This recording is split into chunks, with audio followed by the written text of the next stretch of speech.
Pariwisata juga menjadi andalan Banyuwangi, sampai terkenal menjadi daerah festival. Segala macam dijadikan festival, bahkan toilet pun ada festivalnya di Banyuwangi. Kita lihat yang berikut ini.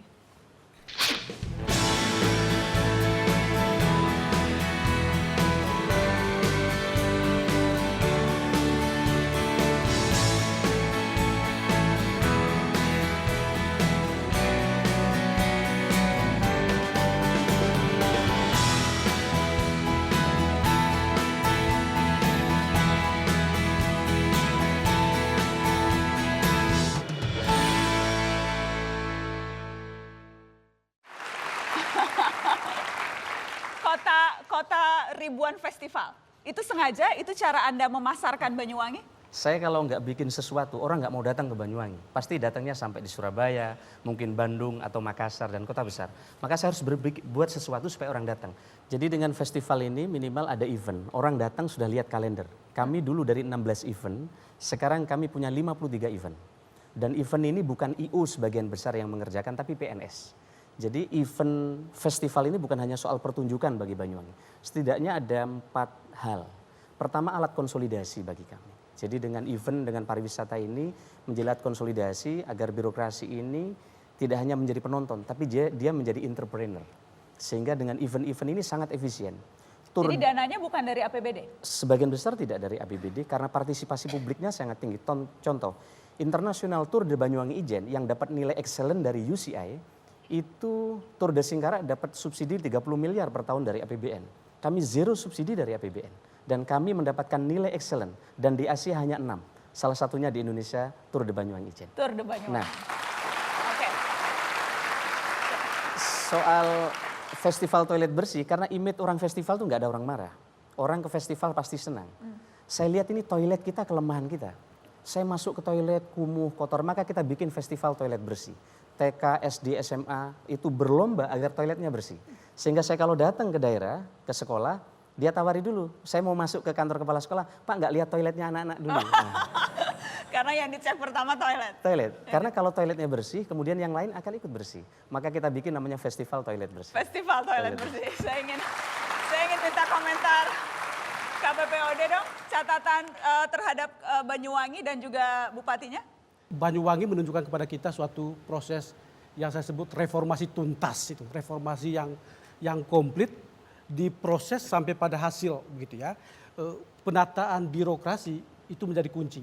Jadi membangun sektor publik yang unggul, sektor publik kelas dunia itu pertama-tama dengan menata birokrasi dulu. Saya kira beliau berhasil membenah birokrasi, internal proses dari pemerintahan itu kuat begitu.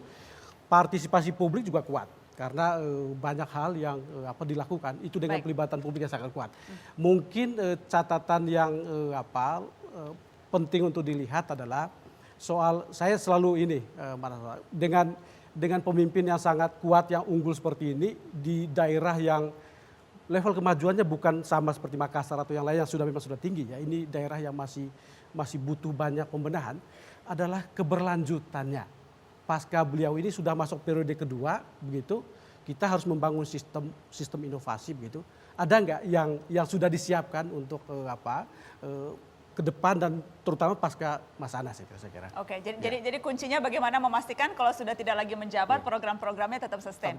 Terima kasih Bang Robert. Terima kasih, maka memang sustainabilitas pembangunan daerah penting. Maka beberapa ide gagasan terkait dengan proteksi pasar semua kita bikin perda. Dan saya berterima kasih karena DPR mampu kami yakinkan untuk memproduk perda ini. Termasuk mengatur agar mal itu dibangun minimal 4 kilo dari pasar tradisional. Ini sudah dibuat. Jadi kami membuat regulasi ini sebagai bagian agar ini tetap bisa berlangsung. Terakhir sebelum saya mengundang pemimpin daerah yang lain, saya tahu Anda bahkan rapat itu hanya lewat gadget. Saya ingin Anda membuktikan. Jadi bahkan tidak perlu ada di lokasi, tidak perlu ada di Banyuwangi untuk mengontrol dan memastikan arahan Anda dilaksanakan oleh SKPD. Iya, jadi kami kadang sering diundang orang. Sementara rapat di sana harus jalan.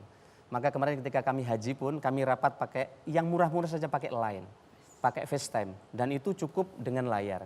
Kemarin misalnya kami karena menuju ke Mata Najwa, kemarin ada pembukaan pelatihan internet marketing. Dihadiri oleh 1.500 anak-anak.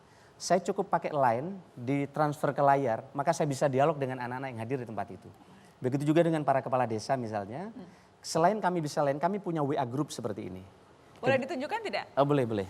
Boleh ya? Iya. Boleh kameranya mendekat? Tolong yang rahasia-rahasia Banyuwangi ditunjukkan semua Pak Bupati. Nah, ini misalnya, ini Kepala Dinas Pak Ikrori kemarin laporan kepada saya penggunaan transplanter alat tanam padi. Jadi mereka ngecek di sana, dilaporkan ke kami. Nah, terus beberapa kegiatan, misalnya ini kemarin anak-anak kegiatan di lapangan misalnya.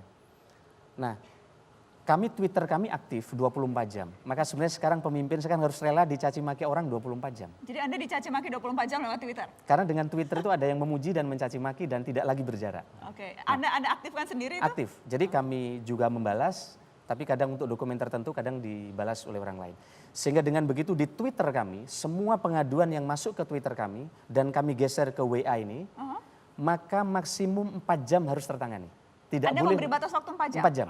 Tapi rata-rata SKPD mulai orang sakit sampai dieksekusi di rumah sakit rata-rata tidak sampai 4 jam sudah sampai. Ini ada beberapa kepala dinas saya semua terhubung dengan WA group kami. Jadi harus siap jempolnya, harus siap terus ya Pak? 24 jam, oke. Bagi kami tidak penting SKPD di Jakarta atau di Banyuwangi. Yang penting kalau ada masalah dia bisa mengatasi dalam waktu maksimum 4 jam. Oke, saya mau lihat lagi dong Mas. Jadi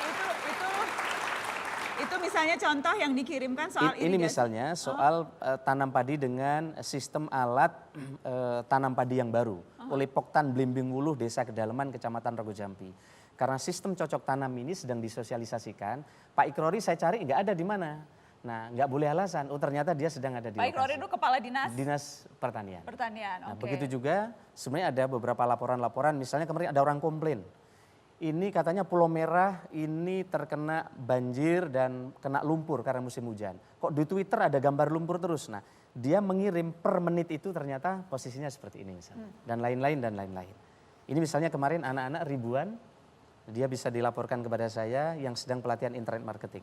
Dan keluhan-keluhan masyarakat misalnya penertiban dan lain-lain ini bisa dilaporkan di sini. Jadi 24 jam siap untuk melayani. Kira-kira begitu. Terima kasih Pak Bupati. Kita akan lanjutkan.